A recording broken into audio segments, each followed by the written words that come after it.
Hey everyone, so I've decided to reboot my channel from, instead of just being like having that one little series I was doing, I've just made that little series my entire channel. I still have those videos up, but they are set to private. That way, like my views and all that stuff, and I'll just still stay on my channel and kind of like I'll boost it. Because I mean, I'm not sure if getting rid of those videos would get rid of those views like it does on TikTok. Because like on TikTok, you get rid of videos, you lose all those likes. So I'm sure YouTube's probably something similar to that. So I've kept all the videos for all that to help boost the channel, but like you can't see them. But they're still there. But anyways, that's besides the point. I have a script, so if I'm looking down a lot, I'm not looking at my junk, I'm looking at the script, because otherwise I will start to ramble. Uh, but anyways, so for those of you who don't know, my name is James, I am 26, I'm from Ohio, and I hate my life. I work over 60 hours a week, give or take. I make over $20 an hour, and I somehow live paycheck to paycheck. As I said, I live in Ohio. Ohio is not an expensive state compared to several other states. Like, we're probably like right there in the middle. And so if I'm making over $20 an hour, 60-ish hours a week, my checks generally, so I get paid bi-weekly. So overall for a month, I make 4 to 5,000 depending on how much overtime I pick up and taxes and all that stuff. Excuse me. Excuse me. So that clearly shows that either, well, it's not either. One, I am very bad with the money. I will throw that out there in the beginning. I've always been bad with the money. But two, just this entire system that I'm in is not working. Because, like, I cut off all my extra bills. Like, I don't have Netflix. I don't have Disney Plus. I don't have Hulu or Paramount Plus or any of those things. Like, I don't have any subscription services except for I pay $7 a month to a Patreon for a podcast I really like because it helps me relax. I listen to it on the way to work. And I mean, it's $7. Like, I buy that. I spend more than that when I go to McDonald's 2-3 times a week. Sorry for the background noise also. One of my dogs is pacing around because there was someone walking by outside. Anyways, back to where was that in the script? Yeah, so like I live paycheck to paycheck. It sucks. I'm constantly struggling with my bills. My rent is $1,000 a month for this really crappy rundown apartment for my friends and family that have been to my house. You guys know how shitty this place is and how shit. I hope YouTube does not have a problem with that. Okay, how crappy this place is.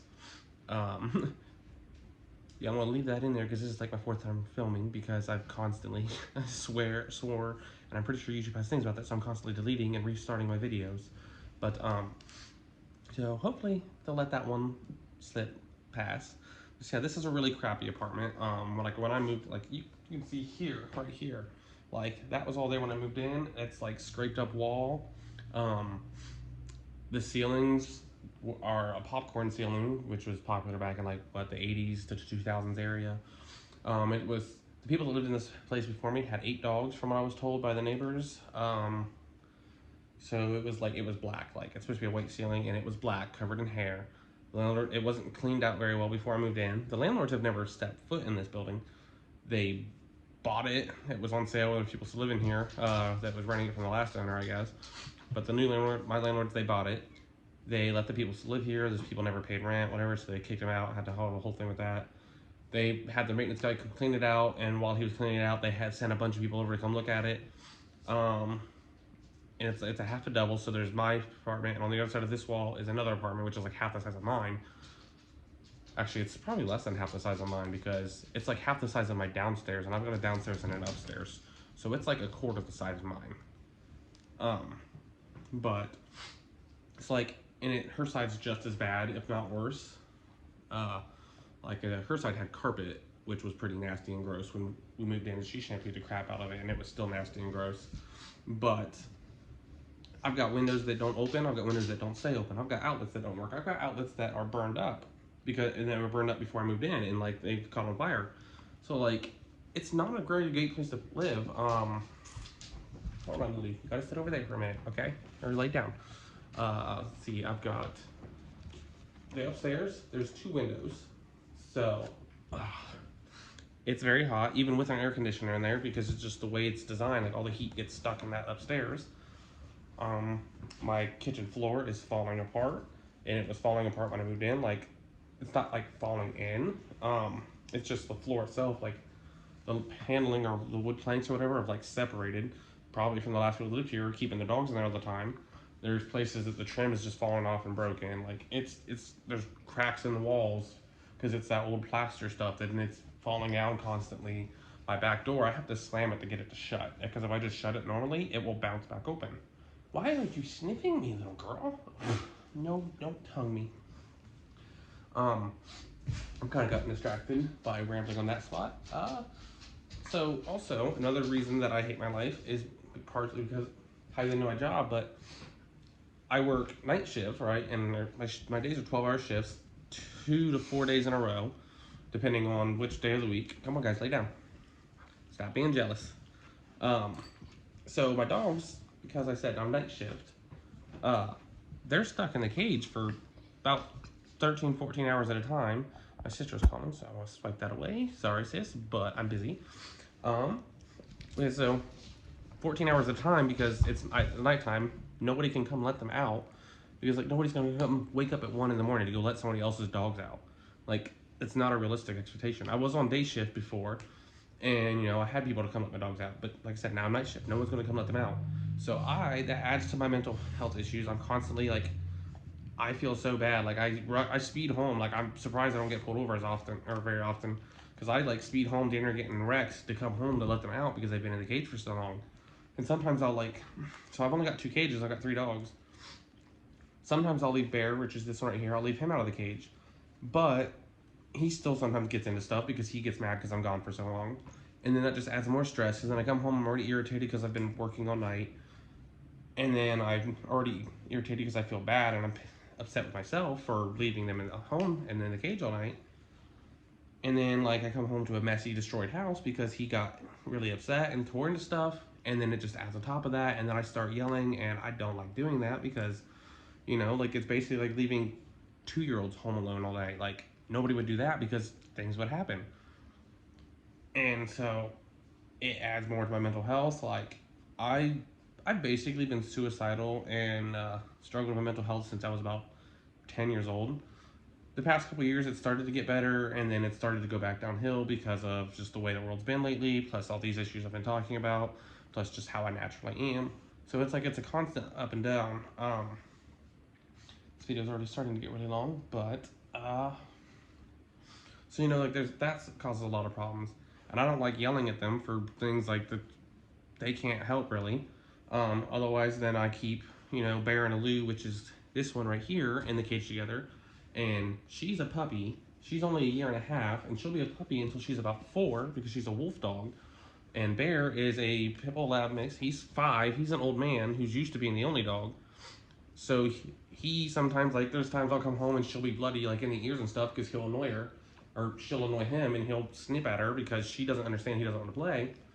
Especially not when they're in a cage together. And it's big enough, like, they both can turn around, like, and everything. Come on, guys. Come on. Just because I'm talking about you doesn't mean you got to be right here, okay? Go play. Go play.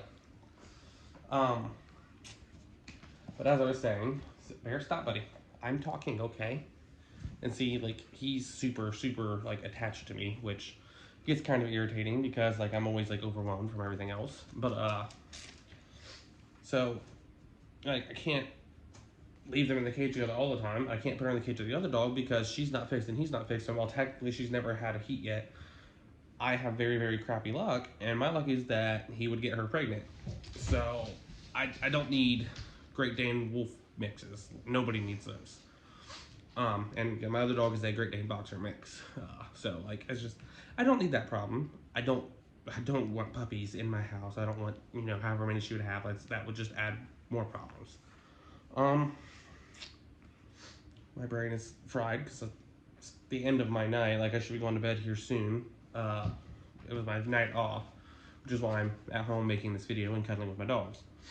And then another issue I have is I'm a hoarder.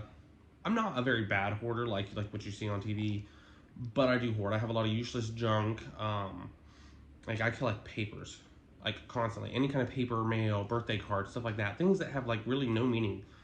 I collect them. I can't bring myself to throw them away. Even like cardboard boxes and things like this and like little odds and ends because my brain is like, I could use that at some point.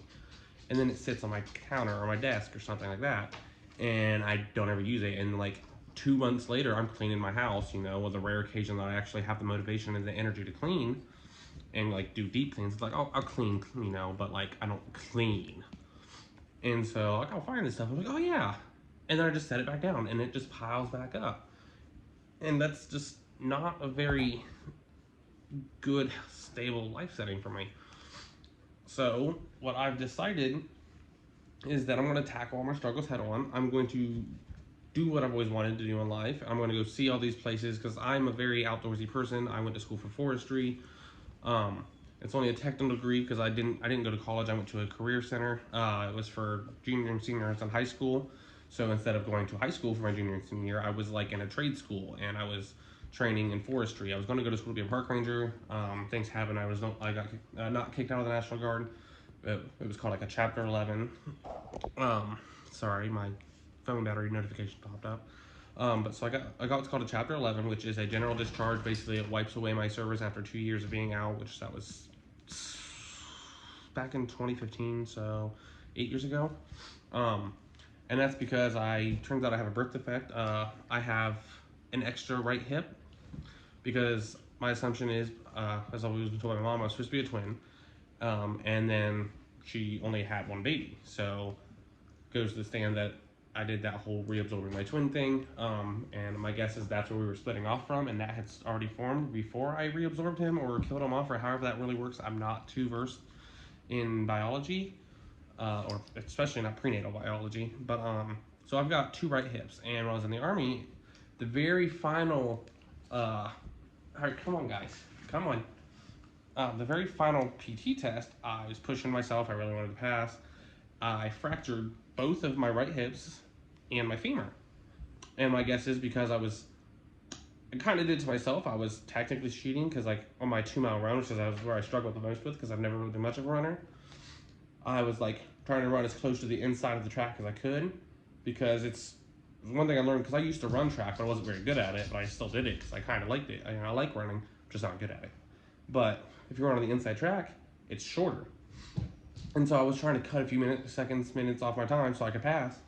And I was basically running on the curb. And so I think that, plus just the natural mess up of my biology, it added too much extra strain, and it cracked both of my hips and my femur. So I was sent to a recovery unit. I didn't graduate basic training. I didn't get to go to my job training for the Army. And I was there for a couple months, and it kept like, it'd heal, and then it'd go back. It'd be not broken, but it'd fracture again.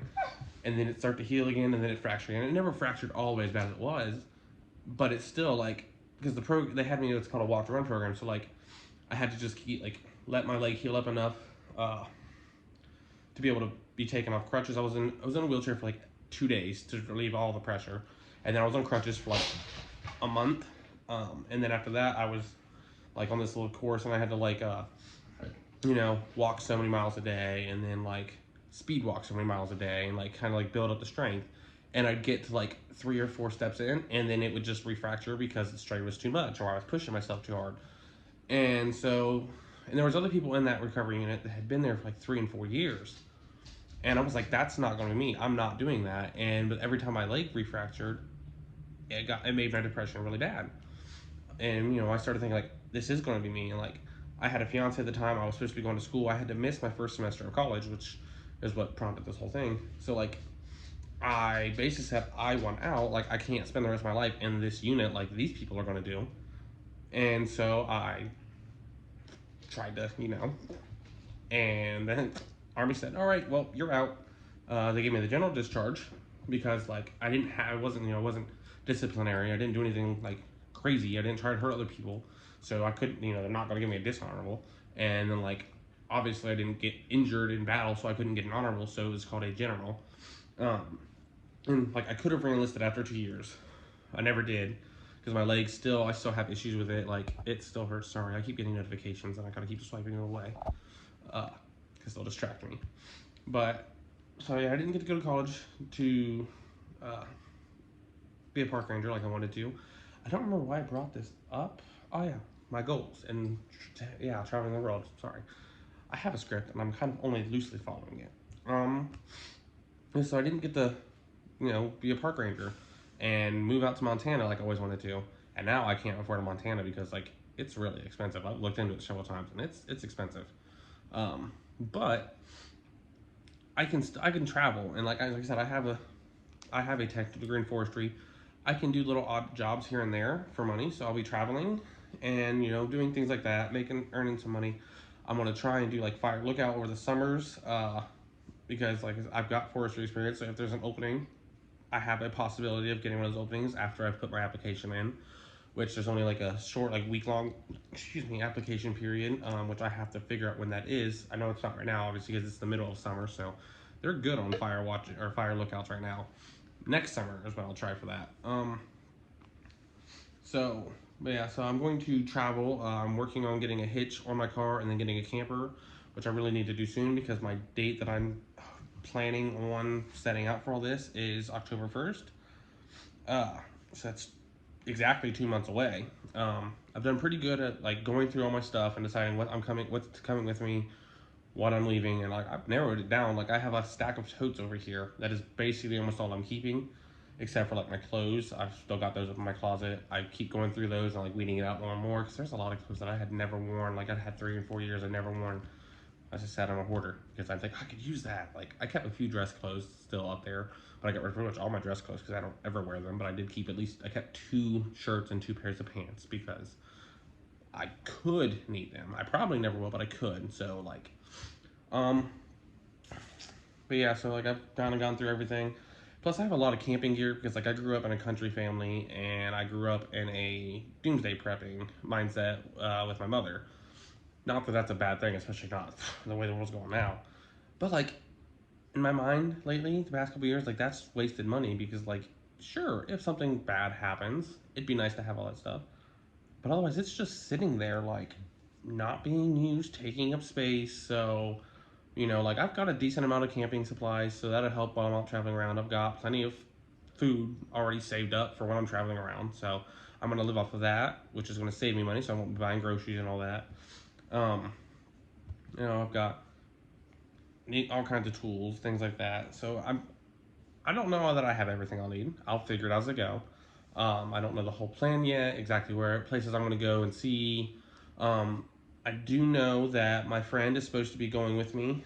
Originally, our plan was just moving out to Slab City, which if you don't know what that is, it's a really cool place, which I might do a video about it later because I've never been there, so I really not going to talk a whole lot about it. But it looks like it's a really cool place to live. It's basically like a libertarian society. Like you can move there, you can claim your little spot of land, and as long as you're not fucking with your neighbors, okay. There's one more slip up. Hopefully YouTube doesn't mind that one either. As long as you're not screwing with your neighbors, or you're not like diddling little kids and graping people. Obviously, I don't mean grape, but you know what I mean. As long as you're being a decent, generally good person, or and like you don't mess with other people's stuff, and whatever you want to do on your little plot of land that you claim, that's fine by everybody else because that's your little plot of land. Unless I said like you're diddling little kids or graping people or graping animals or you know anything that's really screwed up. As long as you're not doing that, like say you wanted to shoot a female superhero, you guys know the term for that. That's also the term for something that people do extracurricularly. If you wanted to do that on your property, nobody's going to care. But if you wanted to come to somebody else's house and do that, they're not going to like that. That's going to be a problem. Obviously, I'm not saying I advocate people doing that, but like it happens. And there's, you know, that's the easiest way to explain it. Like you do what you want on your property, and everybody's good. You go to someone else's property, not okay. Or do that, and they don't like it. It's not okay. And it seems like a really fun place to live. It's like an artist community. It's out in the middle of the desert. It's off grid. I'm rambling on too much about that, but that was the original plan. And it was supposed to be me and my friend from Texas, who's kind of like in a similar situation I am, and we've been friends for a long time. Like when I was almost by some of my roommates back in Colorado, he was like constantly checking up on me after I got back to Ohio, like making sure I was doing good mentally, like always, he was very supportive. And like, so I've never met him in person, but we video chatted constantly here and there. Like we go through spots where like, we don't talk because we've both got a lot going on in life. But when we do talk, it's like basically like he's my brother. Like it's really weird. We had a small little like flirty thing for a bit, and then kind of like it died off. And that's fine. Like it wasn't there. but that's okay because we're still good friends. But so we both kind of agreed like staying in Slab City permanently doesn't really seem ideal to us because I don't want to end up feeling trapped there or getting trapped there because the hard lifestyle that because it is a hard lifestyle place, you know. But so we're gonna at least we're going there in the beginning. I'll pick him up in Texas, and we'll travel to Slab City. We'll stay there for the winter. It's tourist season, so we'll make some money that way. I guarantee because, I mean, like I'm sure I've got a lot of stuff that I don't want to get rid of yet, but I may end up taking it with me and then decide, okay, this is just taking up space and I might sell it. Or I can do some odd jobs for some people and things like that. And he's got a pottery wheel and he does pottery, so you know, he can make little crafts and things to sell to the tourists, you know. And like we'll make a little bit of money and then we'll go out and try it once it starts warming up again. Because it's gonna be way too hot for me because I can't handle the heat and I will pass out and you know I will suffer heat stroke. Because even just going in when I was in the army in Oklahoma, I got heat stroke twice because of the heat because like it doesn't get that hot in Ohio, so I'm not used to that. Um, and then my wolf dog, she got extra fur, you know, like she's not going to you know, she's not gonna be able to handle the heat because it gets up to like 120 there. Apparently, it's actually getting hotter lately because just this year alone, they've had like 6 people who've lived out there for years have like gone to the hospital or died because the weather this year has been even worse than normal. Which, and you know, it has been recorded record hottest year worldwide in like the past 100 years or something like that. I don't remember the exact details, but so staying there for the summer probably not ideal. So we'll travel and we'll do things. I've got a little small electric lawnmower, super light. It weighs like 30 pounds. Like it's light and it works great. The one charge of the battery that I've charged this for the second time ever. Uh, one charge. I've mowed my yard 4 times with that one charge. So like it's got a long lasting battery, so I can mow people's yards here and there for some extra cash. Like I said, we'll try to do the fire lookouts, which is 3 months of staying up in the fire lookout tower. You know, it's a government job, so I'm sure it pays well enough. Like it's not gonna be a great pay, and it's only gonna be like a 3 month thing. But hey, I'm not going around, I'm not using gas and all that. Like I'm not spending money on extra things, so that money that I get for that will help continue for traveling. And if Cameron does that, as well. Like if he's in his own tower, probably he'd probably be, you know, he gets paid for that, and boom, that's 2 incomes that are going to support this whole thing. Um, I'm eligible for monetization on TikTok, probably because I have like 15,000 followers. I don't get that many likes, but I've got that many followers, which is weird. I don't know how I had that many followers at all. Because trust me, I'm too broke to buy followers. But so you know things like that. Like so, I'll probably post on videos on TikTok. And wow, 22 minutes. Okay, I hope people will watch this whole video because it was not supposed to be this long, but I rambled as I do, and I've not even looked at my script for the last couple of minutes. But yeah, so like I think it's gonna be ultimately it's gonna be a better option to travel around because like I said, the dogs aren't gonna be stuck in the cage for 14 hours at a time. They're not gonna have to deal with like super grumpy me who's just dealt with idiots all night at work, and it's a hard, stressful job what I do, which I may go into at another video and like break things down more and things that's going on. But like so, and it'll get to like they love going on nature walks and being outside, and I don't ever have the energy to do that anymore because I'm struggling with my depression and cleaning the house and my job. So like they don't get to go on walks. So they went on a walk last night. This is the first walk they've been on in like 4 months, and like I hate that I don't ever walk them. I always tell myself I need to walk them, and then depression says no, you're just gonna sit here, and I sit right here in this spot for 12 hours at a time, except for when I get up to go to the bathroom or let them out to the bathroom. Um, Sorry, I'm trying to wrap this video up. I'm like reading through the script as I'm talking to you, so I can see what I've already covered that I didn't look at. But yeah, that was about it. And the reason for the name of this channel, by the way, because I'm sure you might see the name like, you know, what's that about? So, Elysium is a noun meaning a place or state of ideal happiness. And that's my whole goal for what I'm going to be doing once I leave is finding my ideal happiness. You know, it may not be your happiness, but it's my happiness. And so that's what I'm looking for. That's the name of the channel. That's what I'm doing. I plan to go out and kind of like learn things, you know, like everywhere I go, like I'm going to try and learn things like, I don't know, you know, just meet random people. They might know a lot of stuff I don't know. I'll see what I can learn from them. Because I love to learn. Like those of you who know me know I love to learn. I'm always reading stuff, researching stuff, Like, even at my job, like when the maintenance people are fixing something, even though I don't really give a crap about maintenance and mechanics, I sit there and I watch what they're doing and I learn. Because, one, that way, if I have that problem again, I can fix it, or at least try to fix it before I have to call them, so it makes their job easier. Because I'm actually pretty decent friends with most of the maintenance guys, despite me not knowing crap about maintenance or mechanics, or even caring about it. But so my mom is pretty supportive of this idea. I mean, she seemed to be so far. She's not told me that it seems like a bad idea, but maybe she's just learned that I'm going to do what I want to do anyways, and she thinks it's not worth the hassle. But she's heart reacted my messages when I talk about what I want to do, so I'm taking that as being supportive. Um, the maintenance friends, they all know about what I want to do, and they all think it's a great idea. And half of them said they wish they could do it, but they've got kids, and yeah, like that's not really a life that kids should be subjected to. So, you know, but I'm going to try and cut this video off now. Please like, comment, and subscribe. I don't care what you comment. You could give your advice. You can give your opinion. I may not listen to it, especially if it's telling me not to do this. But if you got like opinions on traveling, or there's suggestions to go and see, little odd jobs I could do, things I could learn, people that you know that also do this life that may be able to help me, anything. You comment just your name. I don't know, just. But likes and comments and subscriptions will help my channel grow, and eventually I can probably get monetized on here, and that will also help me out my traveling and help take care of these cute little babies that you've seen. But, yep, that's it. So thank you for watching this long. If you've happened to watch this almost half an hour video that was only supposed to be like 5-10 minutes. Thanks. Bye.